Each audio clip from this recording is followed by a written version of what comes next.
یہ it self ایک بہت سخت اقدام تھا کہ عمران خان صاحب کی بہنوں اور ان کے پارٹی کارکنان کے خلاف انسداد دہشت گردی کی دفعات لگا کر مقدمہ درج کیا گیا. آپ کی نظر میں یہ جو چند خبریں سامنے آ رہی ہیں، ایک میں حوالہ دے دیتی ہوں، اعزاز سید صاحب نے بھی یہ بات کہی ہے کہ بشریٰ بی بی کے ذریعے کچھ بات چیت کا ماحول بنانے کی کوشش کی جا رہی ہے. آپ کو لگتا ہے کہ یہ امکان اس وقت موجود ہے، یا جو حکومتی فیصلہ سازی ہے یا جو رد عمل ہے پی ٹی آئی کے لیے وہ کچھ اور ہی ظاہر کر رہا ہے؟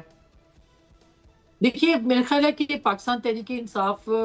کو اب وہ کوشش بھی کر رہے ہیں اور ہر طریقہ آزمانا بھی چاہیے، اس میں کوئی دو رائے نہیں، اور یہ ان کا حق ہے کہ وہ عمران خان صاحب کی رہائی کے لیے کوششیں کریں. اس سے پہلے بھی انہوں نے کوششیں کی تھی، کچھ بارآور ہوئی تھی، آپ کو یاد ہوگا 26 نومبر سے پہلے. اور پھر اسی دن جب وہ معاملات آگے نہیں بڑھے بلکہ ایک ویڈیو پیغام کی ریکارڈنگ کے حوالے سے عمران خان صاحب مان گئے تھے، یہ تو اب منظر عام پر بات آ چکی ہے. لیکن اس کے بعد پھر وہ بشریٰ بی بی صاحبہ جو لیڈ کر رہی تھی، پھر وہ وہاں پہنچی ڈی چوک پہ، اور وہ سارا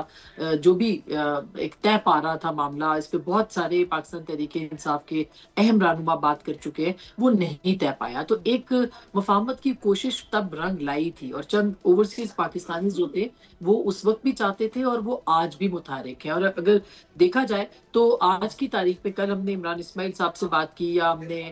اس کے علاوہ فواد چوہدری صاحب کل ایک پروگرام پہ آئے اور دیگر لوگ بھی، تو عمران خان صاحب کے حوالے سے ایک کوشش پھر سے ہمیں نظر آتی ہے. جمائمہ صاحبہ کی ٹویٹر کے اوپر یا سوشل میڈیا کے اوپر ان کا ایک ایکٹیو ہونا، ان کے صاحبزادوں کا انٹرویو، اور پھر بہت سارے جو اینکرز ہیں، انٹرنیشنل جو صحافی ہیں، ان کی طرف سے بھی ایک سپورٹ، یا میڈیا کے اندر ایک جو جسے کہنا چاہیے تھوڑی سی وہ متحرک ہوئے ہیں. تو یہ ظاہر ہے کہ وہ ساری کوششوں کا حصہ ہے جو کہ یہ بتانا چاہ رہی ہے کہ پاکستان تحریک انصاف جو ہے وہ اپنا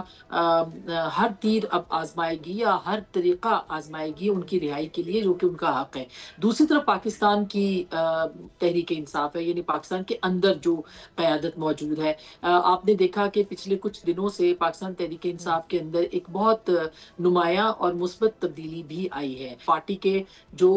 سیاسی لوگ ہیں، یا جو سیاست اور مفاہمت کے ذریعے سے راستہ بنانا چاہتے ہیں، جو فوج سے اسٹیبلشمنٹ سے لڑائی نہیں لڑنا چاہتے بلکہ ایک سیاسی راہ نکالنا چاہتے ہیں. سبسکرائب کریں اور بیل دبائیں تاکہ کوئی خبر رہ نہ جائے.